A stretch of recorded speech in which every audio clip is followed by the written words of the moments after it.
मतदार सभा घेण्याची वेळ येईल हे तुम्हा आम्हाला कधीच त्या ठिकाणी वाटलं नव्हतं. अजितदादांचं नाव घेतलं की आपल्या समोर फक्त या विधानसभा मतदारसंघाचा लोकप्रतिनिधी म्हणून चेहरा समोर येत नाही, तर चेहरा समोर येतो त्या व्यक्तीचा ज्यांनी या मतदारसंघासाठी या भूमीसाठी स्वप्न पाहिली. त्यातली अनेक स्वप्न त्यांनी साकार केली.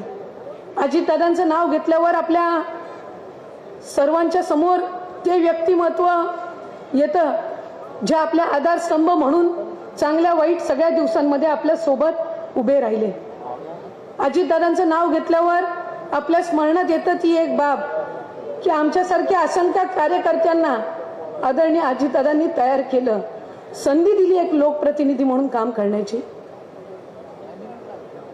अजितदादा हे केवळ व्यक्ती नाही, ते एक विचार होते आणि तो विचार पुढे नेण्यासाठी आज तुम्ही आम्ही सर्वच या ठिकाणी जमलेलो आहोत. दादा तुम्हा आम्हा सर्वांच्या कुटुंबातील एक व्यक्ती होती. कुटुंबासारखी जसं आपले आई वडील आपल्याला जोपासतात तसं आपल्या त्या नेत्यांनी आपल्याला जोपासलं. आपल्या चांगल्या वाईट सगळ्या दिवसांमध्ये आपली साथ दिली. आपल्या सगळ्यांसाठी त्यांनी गावामध्ये विकास कामं केली, अनेक गावं त्यांनी घडवली आणि ती घडवत असताना दादांनी असंख्य स्वप्न या मतदारसंघासाठी बघितली असतील.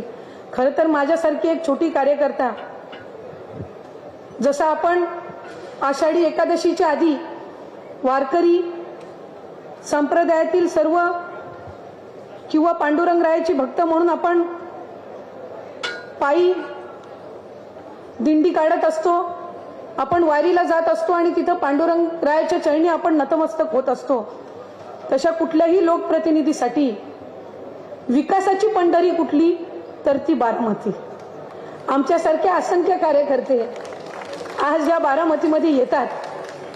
आपला मतदारसंघ आपण कसा घडवावा तर तो बारामतीसारखा म्हणजे अजितदादांच्या बारामतीसारखा करावा असं स्वप्न हे आम्ही सगळ्यांनीच त्या ठिकाणी नेहमी पाहत आलो. या मतदारसंघामध्ये आदरणीय अजितदादांची एक परंपरा राहिली की अर्ज दाखल करायच्या वेळेला त्यांची सभा व्हायची आणि त्याच्यानंतर शेवटच्या प्रचाराच्या दिवशी त्यांची एक जाहीर सभा व्हायची.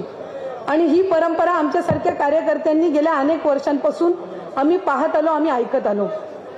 खऱ्या अर्थानं ती दादांची निवडणुकीच्या राजकारणातली एक पद्धत, पण त्याचबरोबर ती बारामतीकरांची साथ ही आदरणीय अजितदादांना मिळाली.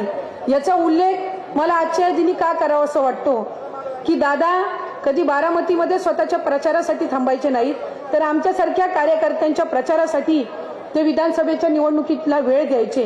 याचं कारण सबंध बारामतीकरांवर त्यांचा विश्वास होता की त्या आदरणीय दादांना सर्वाधिक मताधिक्यांनी लोकप्रतिनिधी म्हणून निवडून देतील. आज जरी या पार्श्वभूमीवर आपण या निवडणुकीला सामोरं जात असलो तरी दादांची अपूर्ण राहिलेली स्वप्न ही आपल्याला सुनेत्रा काकींच्या रूपाने त्या ठिकाणी पूर्ण करायची आहेत. आणि म्हणून जसं आपण दादांना साथ द्यायचा तसं आम्ही सगळेजण, कारण आम्हाला सगळ्यांना मी स्वतः एक कार्यकर्ता म्हणून समजते की प्रचाराला यायची काही गरज नाहीये. आपण सगळ्यांनीच ही निवडणूक हातात घेतली आहे. आमच्यासारख्यांची सगळ्यांचीच आपली इच्छा होती की ही निवडणूक बिनविरोध व्हावी. कधी कधी काही निवडणुका बिनविरोध होत नसतात, त्याला आपण नकारात्मक नाही तर सकारात्मक पद्धतीने घेतलं पाहिजे. म्हणून सर्वाधिक मताधिक्यांनी आज दादांनंतर आपल्याला कोणाला निवडून आणायचंय हे उत्तर जर आपल्याला द्यायचं असेल तर ते सुनेत्रा काकींच्या रूपाने आपल्याला या निवडणुकीमध्ये द्यायचंय. माझी आपल्या सर्वांना कळकळीची विनंती राहील, आज आम्ही इथे सर्वजण सुनेत्रा काकींना या माऊलीला पाठबळ देण्यासाठी आलोय की आम्ही सर्वजण काकी आपल्या सोबत आहोत.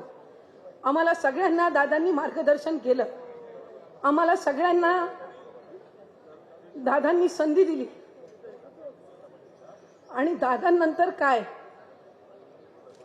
हा विचार आमच्या सगळ्या कार्यकर्त्यांच्या मनामध्ये आणि समोर असताना आपण उभ्या राहिलात, ठाम पद्धतीने उभ्या राहिलात. तुमच्या मनातलं तुमच्या आयुष्यातलं सर्वात मोठं दुःख हे बाजूला सारून तुम्ही राष्ट्रवादी काँग्रेस पक्ष अजितदादांचं स्वप्न पूर्ण करण्यासाठी तुम्ही उभे राहिलात. हे ऋण आम्ही कधी फेडू शकणार नाही. हे ऋण मला या निमित्ताने व्यक्त करावं असं वाटतं.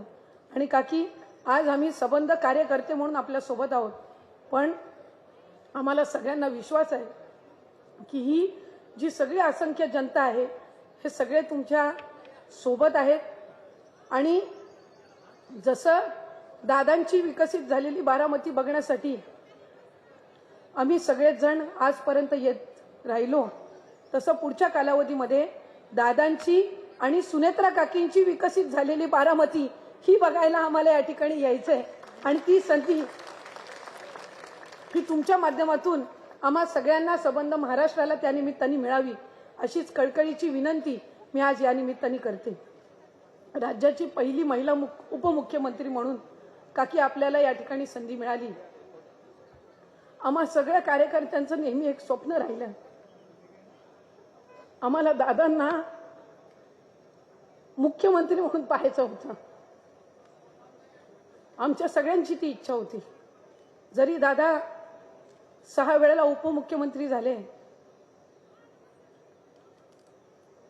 ते पद मुख्यमंत्री म्हणून जरी मिळालं नसेल तरी आम्ही त्याच पदावर त्याच खुर्चीवर दादांना नेहमी पाहत आलो.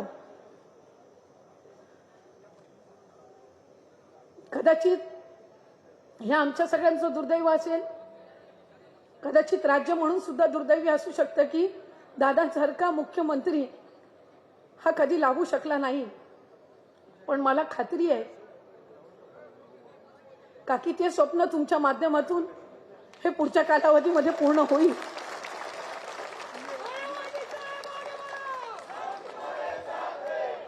आणि ते स्वप्न पूर्ण होत असताना जसं आपण सगळे दादांना मोकळीक द्यायचा